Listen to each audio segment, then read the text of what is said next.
In the more than 30 years since Mighty Morphin Power Rangers the movie exploded onto the summer of 1995, the legacy of the motion picture has been a respectable, though quiet one. The way we view its designs has changed, through direct contrast to what followed. When the movie was new, we couldn't even imagine there being other teams of Rangers in different suits. Now, 25 teams of live-action Rangers later, we can understand the full popularity of the franchise and where this movie lands within it. But how has it been remembered over the decades by those that control its intellectual property? As a respectable though unimpressive box office grosser, the movie domestically ranked 22nd out of 108 film releases during the summer of '95, with a $38 million total in the US. That summer belonged to Batman Forever, which made 4.8 times more than MMPR during its own theatrical outing. You might think, of course it did. Batman has a wider age appeal than Power Rangers and was coming off the back of two existing blockbusters. Well, what about the next most unique comparable kids movie? I guess you could compare it to the third for the summer, Disney's Pocahontas, which landed on 3.5 times more than Rangers, or Casper, the Friendly Ghost, which also made 2.6 times more. And before you ask, no, adding in the global revenue didn't increase it too much either. $66.4 million worldwide was the total. Again, Batman Forever outperformed it unanimously 5 times over. The silver lining for the studio was that the reported budget of $15 million, I'd be curious to know if that was reported before or after all the delays and reshoots that kept them in Australia longer than expected, meant that even with splitting half the box office revenue with the hosting movie theaters, they were still up. Maybe a break-even or modest profit was achieved after the marketing spend was factored in. Of course, with all the toy and brand and merchandising deals we discussed in part 1, surely meant they made money overall, partners who did a lot of the heavy marketing lifting for them. And there have been the home releases, which over the years have quietly allowed for a bit more revenue. The picture itself, being a 20th Century Fox production, has always felt like the cousin once removed from the TV show, not usually included in streaming deals or found on streaming services, and only once appearing in a box set with the TV series, the 25th anniversary Mighty Morphin set that Shout Factory put out in 2018, which brought the movie to Blu-ray for the first time, before its now out-of-print individual release followed in 2019. They even had a new featurette that featured pretty much all of the main cast apart from Amy Jo Johnson and Paul Freeman and director Brian Spicer talking about their experience of making the movie Down Under. Surging aftermarket prices suggest the demand is certainly there for a HD home video version of the film, even if unlike Teenage Mutant Ninja Turtles' recent theatrical anniversary, there's no 4K version on the horizon at the moment, but niche is the way forward for boutique Blu-ray, so we'll see. I guess most people will have to make do with their early 2000s DVDs for now, which for some reason, the UK version horizontally mirrored the group shot on the cover. Even if you couldn't remember the theatrical poster, you could certainly tell by the falcon symbol being backwards. They had at least managed to get it the right way around back in the holiday season of '95, when the summer blockbuster became the must-have Christmas stocking filler on VHS. But if the 4x3 full-screen crop version wasn't your bag even in the days before 16:9 televisions, maybe you could have opted for the laser disc version, which apparently you had to flip these over every 45 minutes or so, but cool that the movie has so far made it onto 4 physical media formats over its lifetime. Hopefully one day 4K will be the 5th. Speaking of physical elements, the rare surviving production props from the movie have definitely done their tour of duty over the years. What remains of the Power Rangers power suits have appeared in places like Planet Hollywood restaurants. The old Times Square site had all 6 suits posed together. Planet Hollywood at Disney World's Hollywood Studios Park also had the pink and yellow suits in the entrance. And even in the big 2024 Hasbro cast-off auction, a Frankenstein suit was sold as the movie production used version. This was scrutinized in epic detail by Ranger Retro Center, who determined parts of it, like one of the 2 boots, were from the movie. The helmet was one of the polarized versions from the deleted scene ideas of making the actors' faces visible, and the chest piece was actually the lightweight reproduction suits made for the premiere events. Obviously, these suits have wound up in a variety of places over the years. Most are now in the hands of private collectors, so do reach out and link any pictures if you have or come across any of these. It's intriguing to think where these iconic pieces of lore have wound up, especially when most can't tell differences between all the versions. The main aspect that tracks is you can tell how poorly the leather is surviving on some of the suits. Yeah, I'm guessing being in glass cases in tropical, humid climates for years didn't help with that. Because there was no direct sequel to the movie and the TV series continued in its own universe continuity, even making the Turbo Power Rangers movie part of the original TV universe, which of course had already moved past Mighty Morphin onto Zeo by that point, and because of the messy rights issue where neither Fox nor Saban brands seemed totally confident about their hold over the movie, there was never a vested interest in holding the suits together. It's a shame. I'd love to find out one day someone has a complete set somewhere, maybe in the Iron Mountain Vaults in Pennsylvania or something. Maybe we can talk about this more in part 3 and how fans take matters into their own hands, literally. So the lore of those one-off famous suits has gone on through the decades, and while we can't really see them in person anymore, there have been plenty of ways to bring home collectibles based on them. Yes, that thing that no one could manage in the 90s when the film came out has become a quest for multiple companies over the years, almost as a challenge to themselves that it could even be done. Starting with Tommy's White Ranger Morpher, Bandai signaled that movie stuff was, 20 years later, finally on the way, and to their credit, they really relished in exploring the movie, putting out 14 products from it in the line, 7 figures, 4 Morphers, 2 Zords, and 1 Power Coin set. Let's start with the figures.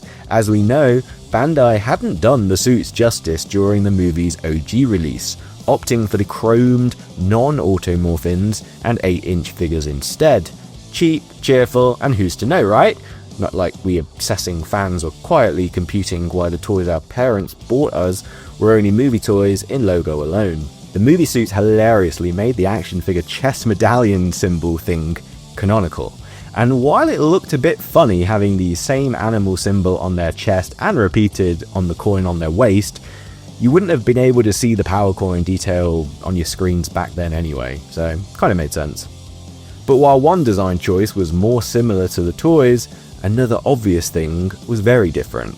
The diamond pattern, which some say represented teeth, was only one single diamond on the movie suits. Bandai's original figures still had them as multiple, and in silver. There were also changes to the helmets that just weren't reflected on Bandai's reuse of the existing molds, so fans had never really had the proper versions. It was a very 90s toy problem. But by 2015, Bandai was in full swing with their Legacy Celebration line. Take a trip down memory lane with my Peak of Legacy video to find out where we were at that time. The main thing was that they were running out of Mighty Morphin stuff to sell us, and someone had the good sense to consider the movie as the logical next step. They'd done the 5-inch Legacy figures of the TV suits that scaled with the main toy line for Super Megaforce and Dino Charge, as well as every previous Red Ranger, and now they finally were doing the movie suits. I cannot describe how exciting this was at the time. To think Bandai were resolving something that had quietly haunted them for 20 years. Maybe it played on their minds as much as it did ours after all. The 5-inch action figures improved on the articulation of the last Legacy wave and included accessories that related to what we saw on screen. Tommy's Saber Sword, the other 5's constantly holstered power blasters, Aisha's Power Beam helmet, Rocky's Power Scope helmet, Billy's Stego Stinger, wrong dinosaur there Billy, and Kimberly's Pterodactyl Thunder Whip. All 4 were exclusive movie features that have taken on a kind of infamy to an extent, less so for Billy's, but the other 3 certainly have their fans for subtly altering the look of the Ranger. And also an Ivan Ooze figure joined them in the wave with his signature flute from when he destroys the command center. The figures are some of my prized possessions, and much like the Blu-ray, have crept up in aftermarket value over the years, a far cry from the $14.99 I originally paid for the first 4, and I actually got the last 3 from America via ToysRUs.com, back when they supported international shipping. Bandai catapulted us into a Power Rangers movie revival during this point of the Legacy line, releasing not just 1 but 4 of the 6 Morphers, a Ninjetti Power Coin set, the Ninja Megazord, and Falcon Zord, though unfortunately, unlike everything else, these were back to the 90s approach of the TV series design in the movie box. When they'd gotten the figures exactly and the Morphers mostly right, this did seem a strange decision. However, the transformation logic of that CGI combination scene probably defies what's even possible. The other interesting nuance of the Bandai era was a set of Dino Chargers, the unique Morpher gimmick for 2015 and 16, as well as a Toys R Us exclusive Ninja Megazord Charger that could be added into the box. It wasn't for me because I only wanted screen accurate stuff, but it was a fun cross-collaboration that I'm sure caused a lot of buyers to also shell out for the Dino Charge Morpher and potentially the rest of the Dino Chargers if they got taken in by it all. And if buying multiple versions of the same thing was your catnip, you might have been taken in by the loyal subjects in 2017 who were next up to bat for the movie suits, releasing, I believe, 3.35-inch figures in blind boxes. So if you kept at it, you should have eventually got all 6 Rangers, as well as another Ivanus and an Alpha 5 who looks TV show style to me, but so it goes. The cool thing about these was that not only had they also given Kimberly and Billy their bonus unique accessories, but the rest of the main 5 actually had usable versions of their blade blasters. So that was cool to see them realised as usable arsenal for a change. The other cool thing, and probably main feature for most, was that the helmets were detachable, and underneath were civilian heads for the teens. They are a bit anime stylized, but they did manage to make them more unique to the point where you can see who's supposed to be who. This was a fun set, and an interesting little move that proved that much like the McDonald's toys of 95, the movie could be licensed out to other brands to make merchandise from. That was exciting. In the main toy line, when Bandai lost the Master Toy license and Hasbro took over, it was unclear whether we would see merch from the movie ever again. It felt like a flip of a coin, as likely as it was unlikely. The Lightning collection strayed away from the strict confines of the TV show into a lot of the comic book and real or imagined crossovers during its run, but anything theatrical always seemed to be just out of reach. That was until the Ninja Ranger suits were released throughout 2022. These were badged up as Mighty Morphin Power Rangers TV show versions and included Cat to ascertain that these were not movie originating. The Ninjetti powers were one of those rare instances of movie design that crossed back over into the TV series, and even 90s Bandai had managed to make figures of them for their own Season 3 toy line, so it was kind of inevitable that Hasbro would want to try their hand at it as well. Along with the Tengu figure, again drawing distinction from the Tengu as proclaimed by the film, you finally had a way of acknowledging the movie in the 6-inch collector scale. It's a great set and one that Hasbro managed to release in about 6 months. Incredible when the first team of Mighty Morphin took almost 2 years to release, as they dragged their heels, putting one Ranger into each wave set. This fast and easy approach mirrored how Bandai had released the 2015 Legacy movie figures in 2 waves, and for longtime fans were a substantial upgrade on the 90s originals, especially given that you could change their heads. No ungloved hands were included. You would need to buy other figures, maybe like the Cobra Kai Ninja ones, did anyone actually buy those, in order to mimic the movie with that fine detail, but for what they were, a great time was had. Also in 2022 at New York Comic Con in October, Diamond Select had an exclusive box set of Minimates figures. Curiously, these were also labelled as Mighty Morphin, identified in the press release as based on their Season 3 appearances.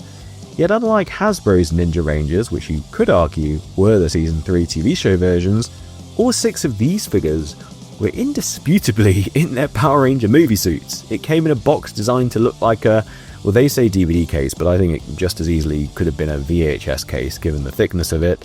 These were 2-inch figures, slightly bigger than Lego minifigures, 14 points of articulation, and like the loyal subject stuff, had removable helmets. These are some decent cartoony actor likenesses. Again, a strange way of doing movie merch, not actually labelling it as such, so fans in the know could look at this and know what they were getting at. But anyone specifically looking for movie merch might struggle to seek it out, given that officially, no mention of the movie was given. The movie was in a sort of cryo-sleep for a few years, but was broken in time for its 30th anniversary in 2025, as Funko Pops, possibly shepherded by former Saban Brands and initial Hasbro handover alum Jason Bischoff, the vice president of licensing during the time where lots of Power Ranger Funkos have been coming. Once again, all Rangers and Ivanhoos were available to purchase. Aisha had her Power Beam headlights on her helmet. Kimberly held her Pterodactyl Thunder Whip. They also did a giant Ninja Megazord pop to round out the set. And yep, again, this was TV show style Ninja Megazord. So between Bandai Legacy, the Loyal Subjects, Minimates and Funkos, there have been 4 official scales of movie-accurate figures in 10 years. Quite an impressive achievement for a feature that was never able to get accurate releases off the ground back during the original activation. And that's where we're currently at. The movie that came and went in one summer and Christmas season in 1995 continues to surprise us every now and then with collectibles that take us back to that point in time, inviting the collectors among us to display those little scene suits as part of our homes in whatever variation we choose. Though incomplete in terms of yellow and black Ranger Morphers, Bandai's Legacy line provided arguably as comprehensive a movie toy line as the version released when the movie was actually initially coming out. While we didn't have everything, we did have some long requested items, and even without finishing all 6 of the Morphers, the red, pink and blue never included their ninja coins anyway, though luckily Bandai had found a way to release them regardless in the limited Power Coin sets. Fans finally had an official way to obtain movie and Season 3 Power Coins beyond shrunk down double-sided McDonald's Happy Meal versions. It's crazy to think that the majority of the most exciting movie merch we've ever got has all come decades after the fact. Who knows what the future holds for it? Of course, waiting for the powers that be is no longer always necessary. Over the years, there has quietly amassed a small army of superfans with design skills of their own who have been able to get around waiting for their favourite elements to come to bear. Power Rangers the movie is one of the most artistic hubs of the franchise when it comes to 3D artists and printers. The wealth of unlicensed stuff out there gives you lots of potential to haul more stuff off the screen into your homes. So join me for the conclusion of this merchandise trilogy where we'll take a look at the ongoing potential of third-party creations from Mighty Morphin Power Rangers, the movie. Exciting times. Thanks so much guys for sticking with me here. For all my Viewing Globe tier patrons on Patreon and my new YouTube channel members, you're going to get to see me unbox these Minimates because I've never actually taken them out of the box. So I hope you'll enjoy that. For everyone else, I hope you'll be able to subscribe to the channel and follow me on Instagram at PowerRangerGram. And until the next time, see you later.